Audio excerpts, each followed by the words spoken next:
It's a pleasure to have Nanjun Yang, who's assistant professor at BIMSA, and he'll tell us about quadratic forms and Motivic cohomologies. Okay. Thanks, the organizers. I'm very honored to speak here. So, my topic is from quadratic forms to motivic cohomologies. So maybe people are very kind of afraid of this motivic things, but I hope after this talk you will like that. Okay. So let us start from a notion coming from physics. So to introduce these questions so that most of you could be interested in. Okay, so let's see. There is a popular question. Then, can you hear the shape of the drum? So okay, so let's start with this. What is a drum? So this drum is kind of this two-dimensional thing, and there is a okay. So so consider a drum. It is a plastic membrane. So on a plane, so there's a domain omega there. So this drum is represented by kind of function on this planar domain omega, just like this. You just think this membrane is vibrating on this omega, so it gives a kind of drum there, right? Okay, so on this plane domain omega, so you can consider the eigenvalues lambda of this Dirichlet problem. That is this Laplacian consider as a function u on omega to find which those functions satisfying Laplacian u plus lambda u. Lambda is a number is equal to 0, and also u is equal to 0, restricted on the boundary of omega. Okay, so this question is very familiar for this for people studying PDE. So okay, those lambda for which this has a non-trivial solution called Dirichlet eigenvalues on omega. Okay, so this same equation can be formulated not only for this planar domain omega, but also for any Riemannian manifold or higher dimensional domains in Rn or so on. So you can ask the following questions. That is, the first one is that if we know this omega, then what can be inferred on this shape of the omega just from these eigenvalues? So this eigenvalues is like the frequencies, right? Frequencies. So this question is that you hear the drum. What can you hear of this drum? This is the frequencies of this shape. Then do we know its shape? Okay. Another question is that if we have two domains, omega 1 and omega 2, they give the same spectra, they give the same eigenvalues for this problem. Then will these two domains still distinct? Yeah, does this eigenvalues uniquely classify the shape of these domains by this? Okay. Okay, so this can you hear the shape of the drum? Then so if since it can be defined on arbitrary Riemannian manifold or something, so we can in particular consider the case of an n-dimensional space quotient over a lattice. So let me state this. So what is unimodular lattice L in Rn? So that means you have vectors in Rn from VE, V1 to Vn. So they are the same n, such that the inner product is inherited from this Rn between Vi and Vj. They are integers.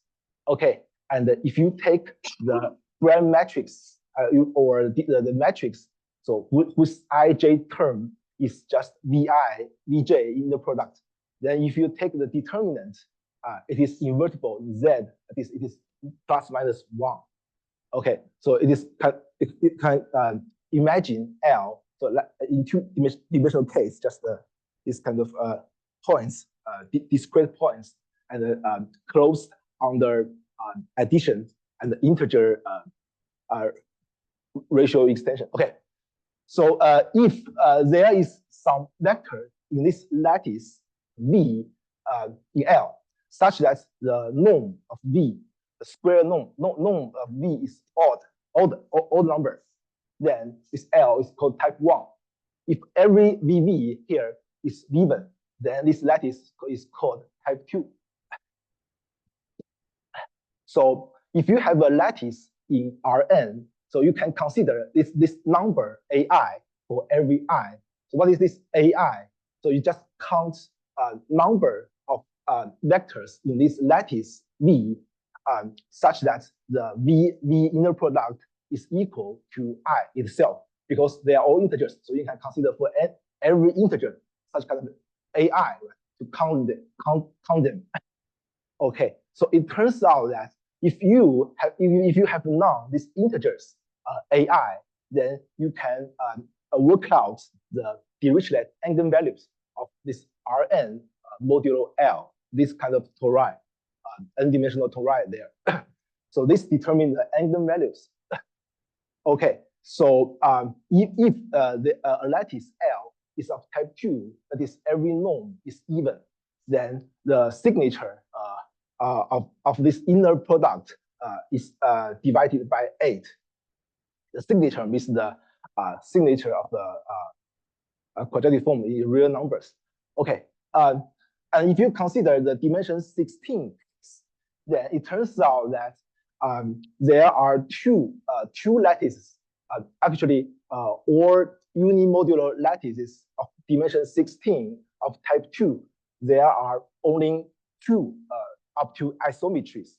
After isometry, they are called D16 plus and E8 plus E8. And okay, so they will give the same eigenvalues, but they are not isometric.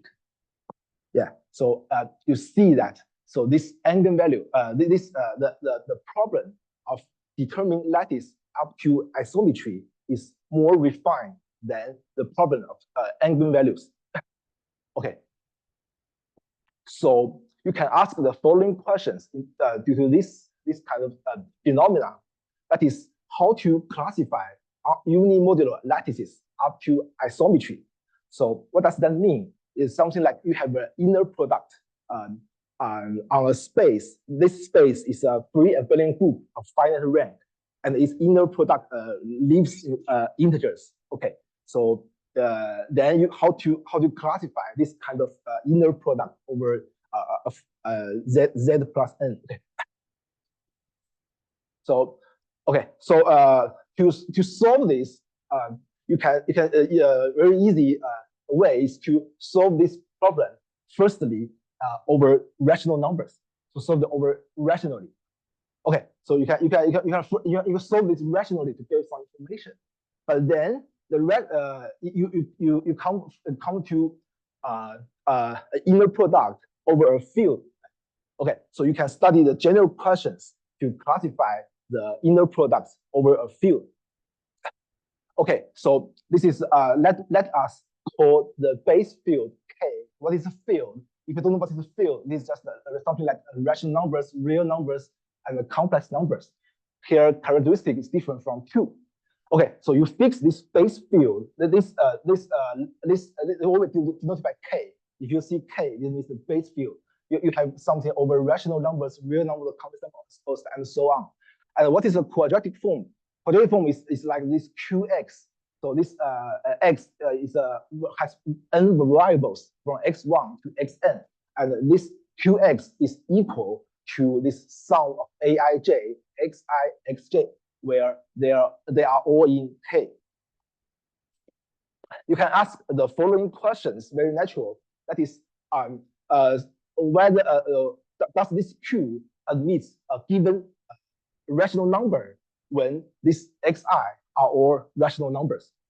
Okay, so this is a very natural question. Okay, so here is there is a very easy fact. That is, if you have the notion of symmetric inner products is the same as the notion of the projective forms.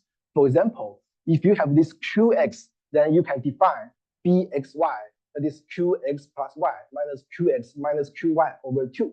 So this gives you a inner symmetric inner product on this vector space. And conversely, if you have a symmetric inner product B, then you can define the qx to be bxx. Then this is also a projective form. Okay, I think that maybe all of you know this kind of notion. Okay, any questions so far? No? Okay, fine. Then a very easy statement from the linear algebra, that is, so every this inner product, if you consider this grand matrix, then it gives you a symmetric square matrix Aij.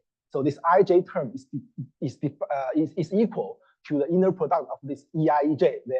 They are standard basis. Okay, so two projective forms with matrix A and A prime, they are isometric or they are congruent if one of this A is equated as PTA prime P for some invertible square matrix P. I think everyone should know that. Okay, so there is a theorem which is valid for any field. Okay, that is every projective form is congruent to some diagonal form. Is a1x1 square plus an xn square. Okay, this is valid for any field. Okay, so now comes to the question over the field. That is, what are the congruence classes for quadratic forms over a field? So for any field, how to classify the quadratic forms up to isometries? Okay, so actually, to study this quadratic form problem, there are three aspects to say. That is the algebraic one, arithmetical one, and the topological one. Actually, maybe most of you know these two stuffs, but the motivic things comes from this topological part. Maybe a few of you know that. Okay, so this part is the main point I want to explain, topological part. So let's state these three aspects in a brief way at first. So as we will say, that is, if you have two quadratic form or two inner products, you can perform direct sum and tensor product. So this gives a structure of the ring, something. Finally, you get something called a Witt ring. So once you have a ring with plus and multiplication, you can consider for the algebras, you can consider torsions, you can consider ideals, you can consider non-zero divisors, and so on, right? This is a kind of way of study that.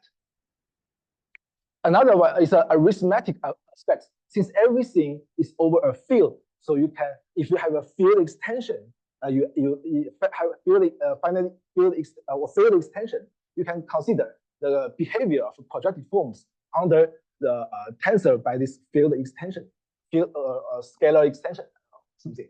Okay, you can if you have a global something over a global field, you can study its local global principle, something called Minkowski principle.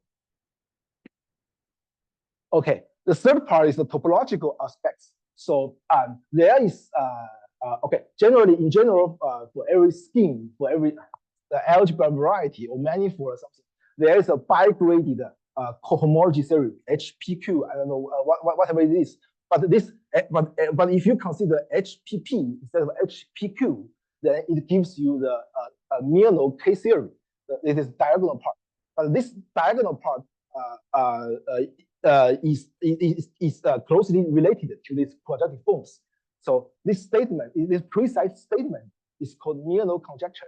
It is a work of field medal proved by Vygotsky. Okay, so yeah, this is the diagonal thing. So if you change the ratio, you consider, okay, if you change to the 2NN part rather than PP, okay, if you change the 2NN part, you get something called Chow groups. That is, if you study intersection theory, if you want to consider the submanifold, the intersection number, this lives in 2NN part. but here you change the ratio you consider. Okay, if you want to mix this Milnor thing and this quadratic thing together, you get something called Milnor-Witt Motivic cohomology. But this is what I am studying on.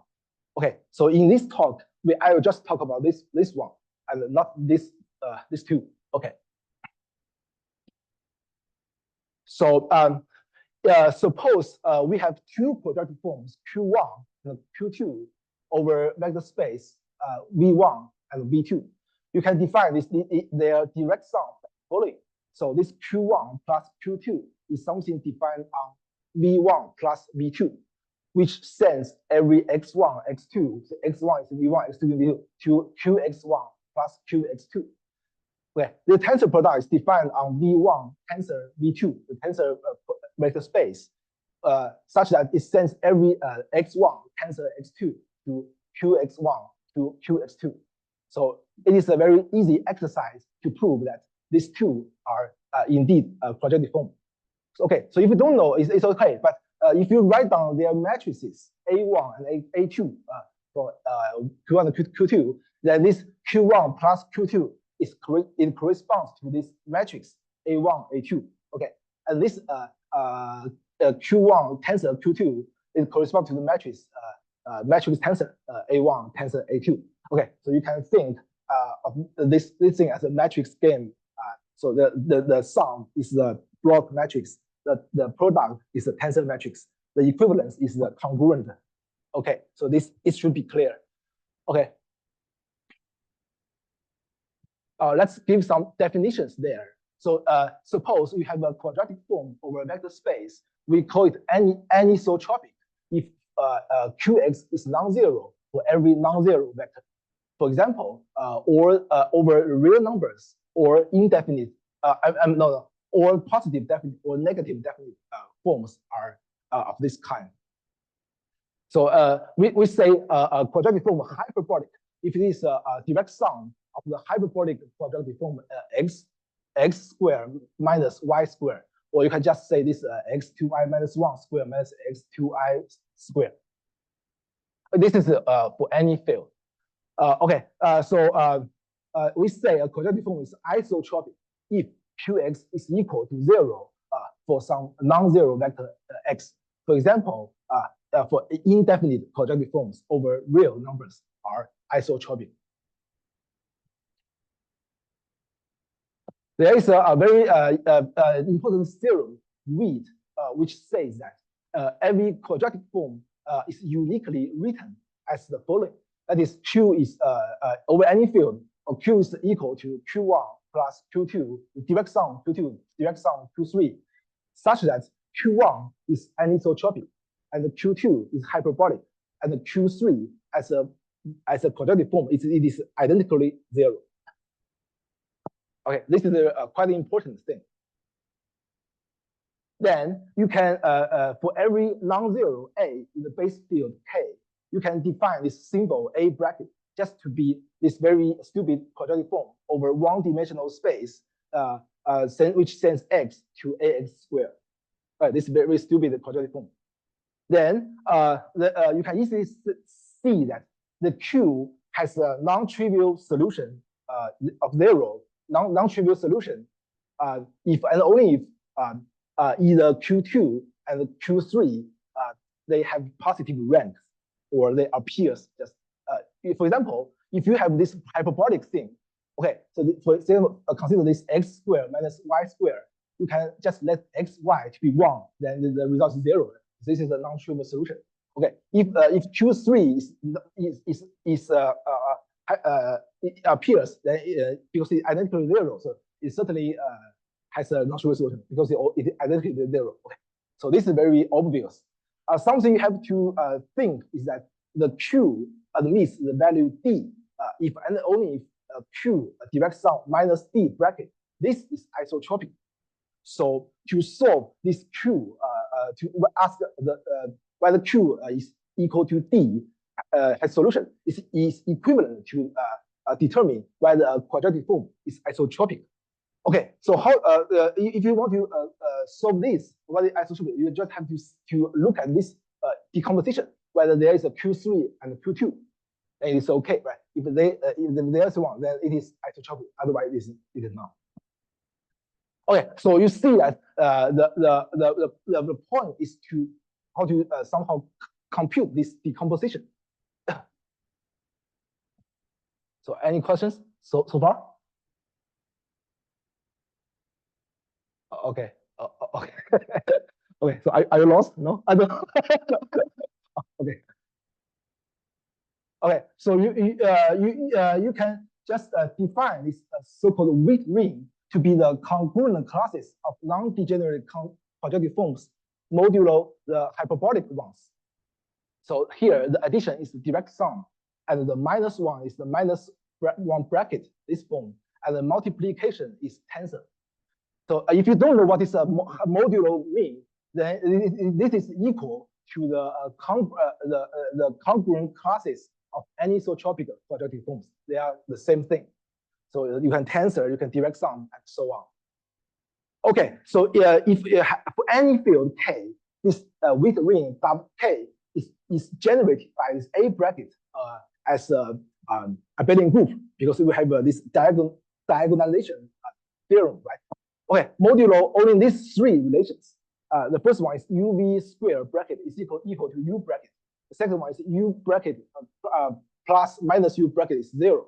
The third one is U bracket plus V bracket is equal to U plus V bracket plus UV plus U plus V bracket if U plus V is non-zero.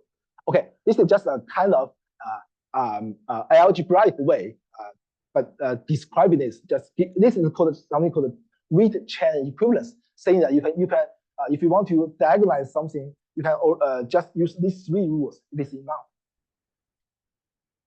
Okay, for example, if you take K to be the real numbers R, then this Sylvester initial law by taking the signature of the quadratic form over R says that this WR is just equal to Z by taking signatures.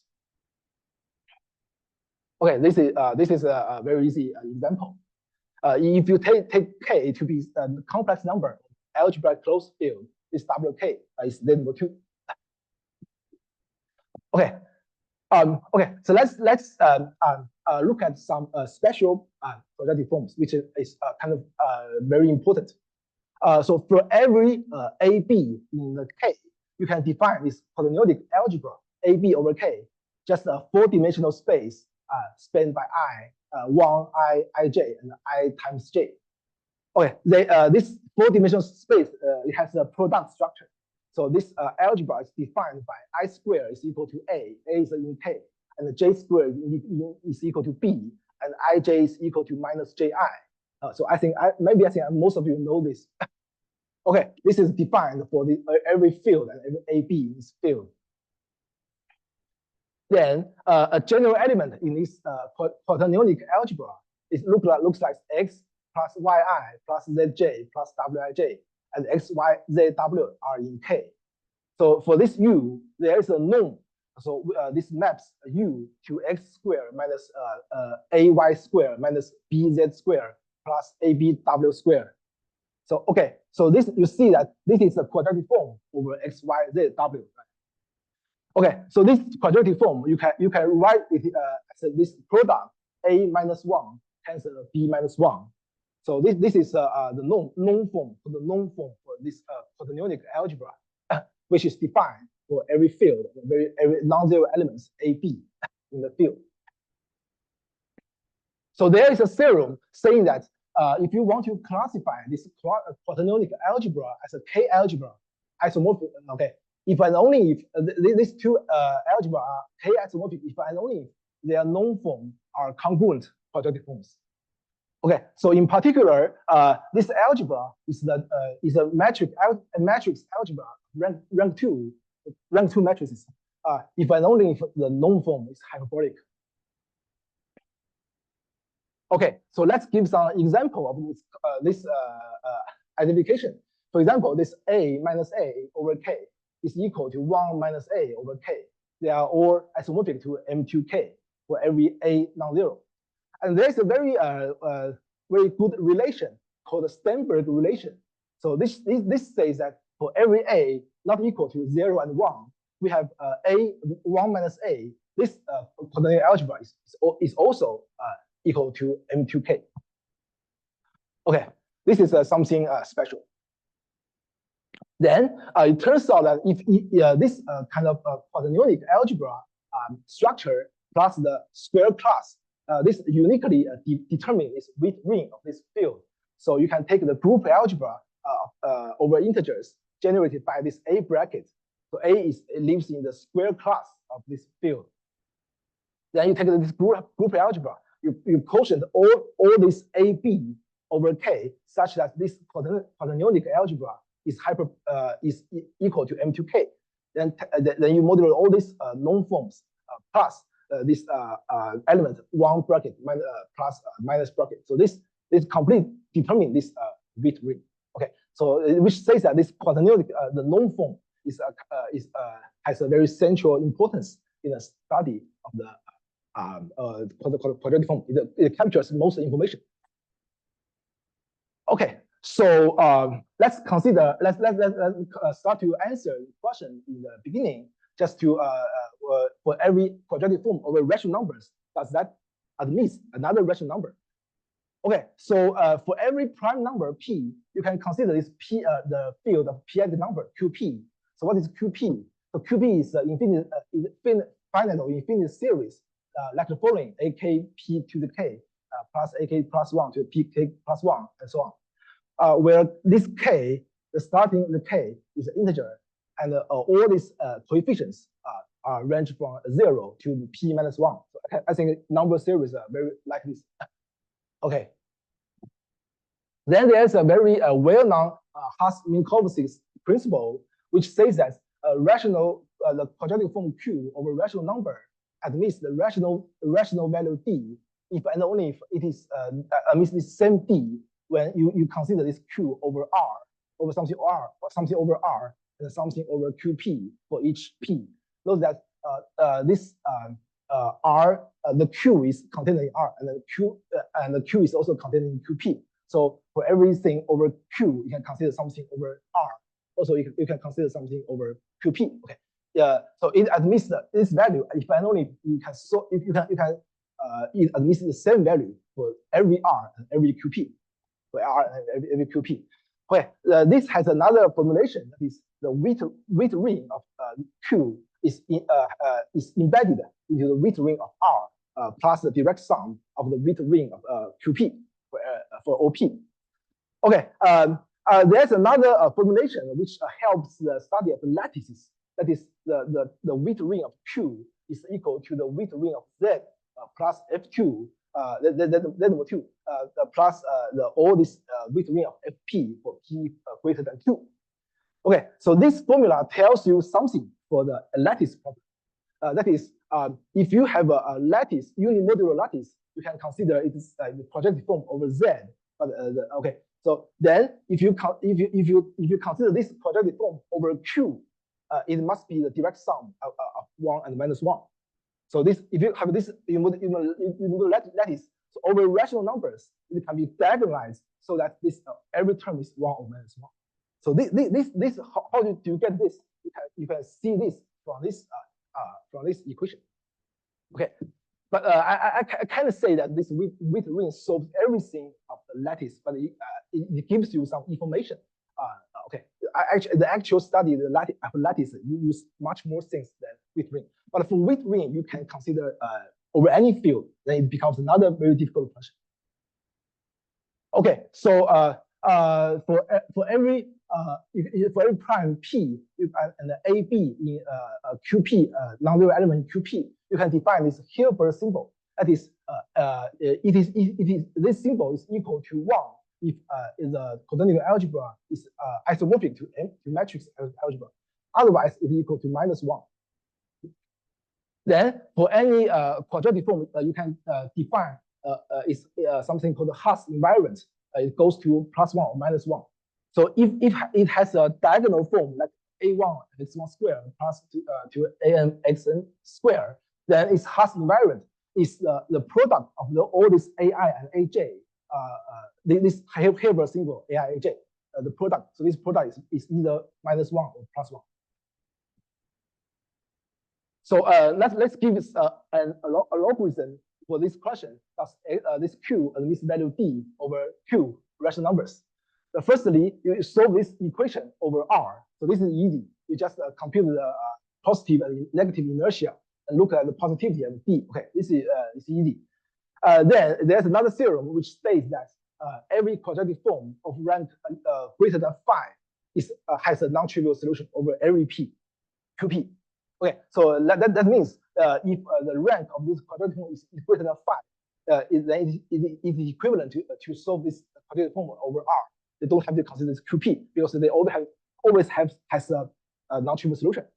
Okay, so if the rank is less or equal than 4, so you have to do something for this Haas invariant. So you have to compute this rank and determinant. Determinant means the product of this AI and the Haas invariant for this for each prime number of this quadratic form. Then you can determine whether it is isomorphic by because yeah, for this rank because for every quadratic form over QP is determined by its rank determined at the Haas invariant. Okay, so you can completely solve this question by this algorithm. Just computing this. Okay. So then let's go to the general case, not for a global field. Okay, there's no valuation there. Okay. There next step. So let's consider this behavior on the field extension. So, for example, if you have this K, and you can consider the purely transcendental extension of this one in the intermediate, well, just the rational functions with one variable T. So this is with ring is actually it splits into direct summands that is equal to the WK plus all this find the field extension by adding a root of this irreducible monic polynomial. Okay. This can somehow can be solved by this equation for this purely transcendental one. If you consider the algebraic extension of f over k, it could be very difficult. If the degree of this extension is 2, then this width ring of f fits into a line in that sequence of width ring of k. Okay, so you can somehow solve it by this line in that sequence. If the extension degree is odd, then this WK is a direct summand of WF. But this ring structure, there is no comprehensive study. Nobody knows completely. Okay. So let's consider this quadratic form functions over any field. So it goes to the topological aspect of that. So you can define the n-fold Pfister form, which is like the A1 to the AN, this double bracket. It is just by definition equals to the tensor product of this matrix AI and -1. You tensor these n matrices together. This corresponds to some inner product or quadratic form. Right? This is the n-fold Pfister form for every non-zero A1 to AN. And you define this IN K. This is ideal. It is actually generated at abelian group by this n-fold Pfister form in the width ring. Okay, this is somehow a subgroup or an ideal WK.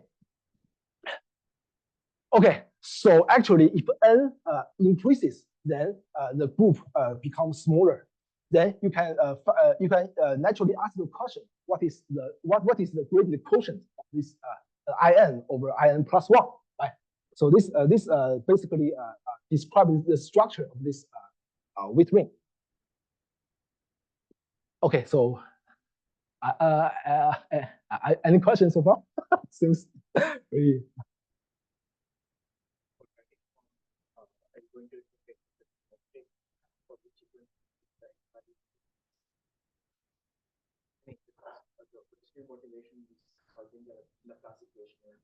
You can see one of the motivations is to classify this to call it inner product.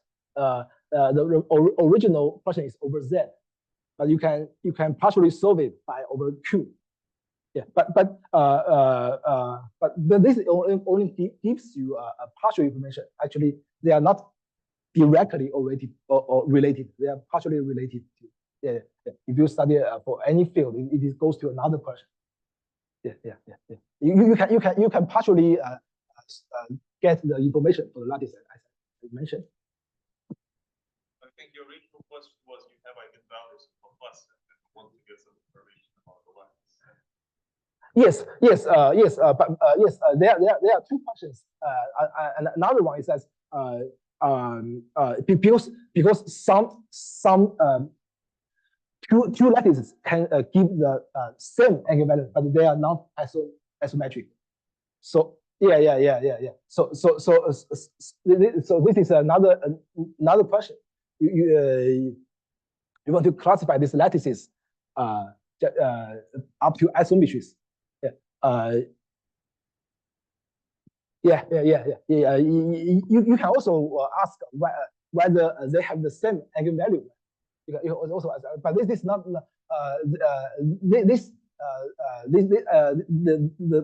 the beginning. I just want to introduce these quadratic matters, but not the main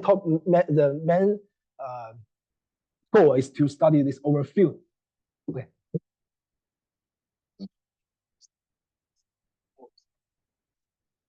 Yeah. Sure. Just to introduce something related to that.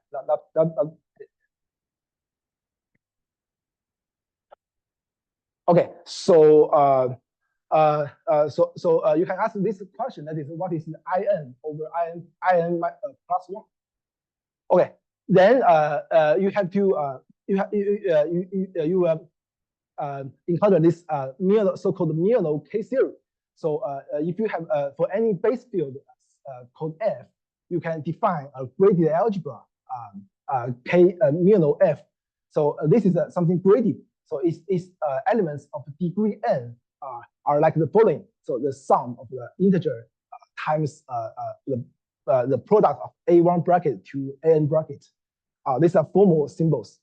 This AI are non-zero. This is like a tensor algebra of the non-zero elements in F. So there is only one relation to be satisfied. That is the same name, Sternberg relation. That is A bracket times 1 minus A bracket equal to 0. The same form there.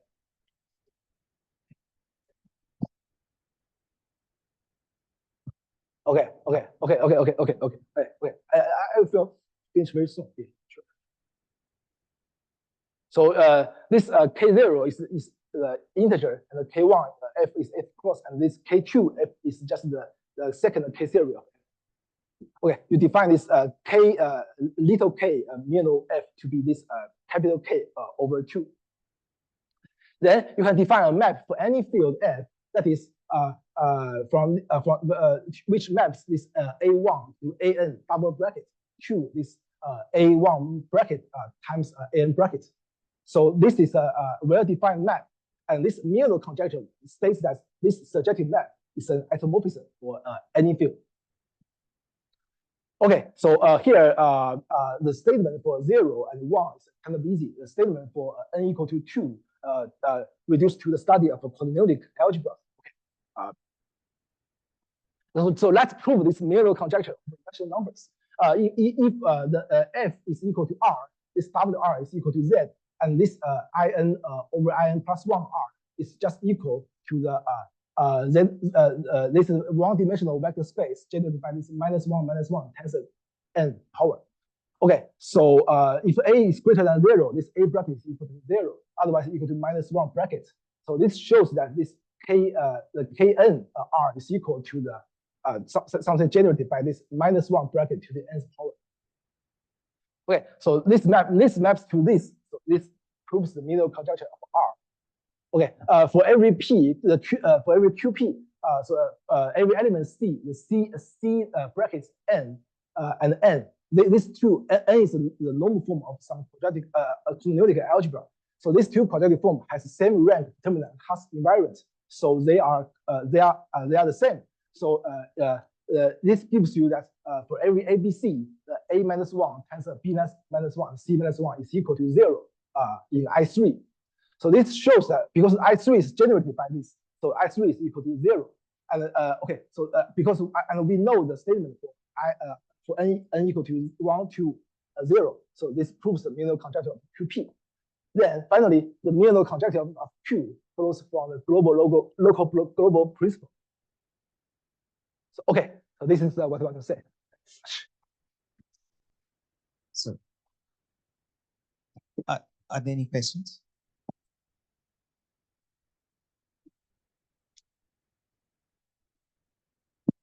Okay, thank you. So can you go back to page 13?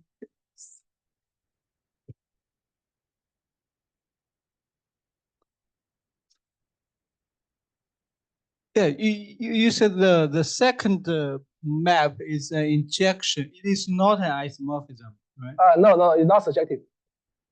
But then what about the third one? This is FP, not QP. This is FP. Oh, okay. FP has a direct summand, which is this QB has direct summand, which is FP. Oh, and the other information all coded in WZ. This W, yeah, this WZ is actually just Z. They are isomorphic. Just WZ is equal to Z. Equal to Z. Yeah. So this is just a very coarse information here by consider the weight ring for integers. Yeah. Oh, okay. Thank you. And could you go page 12? Yeah. So whose theorem is for the first one? Whose theorem is this? I want to find some reference. If you want to, if you want the book, you can look at the Lamb T.Y. Lamb's book, Introduction of Quadratic Forms. Oh. Chapter 5 or 4 or something. Yeah. Okay. Thank you. T.Y. Lamb, L.A.M. He is very good at this. Thank you. Are there more questions?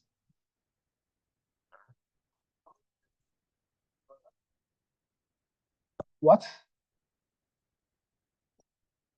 No. It's just the idea generated by these two terms. So the point that the quadratic forms correspond to the diagonal part of Motivic cohomology. So if you want to outside, you get Chow groups or something.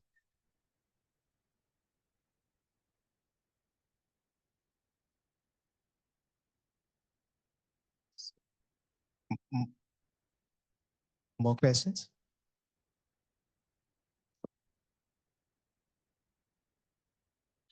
If not, maybe then let's thank the speaker for a very nice talk.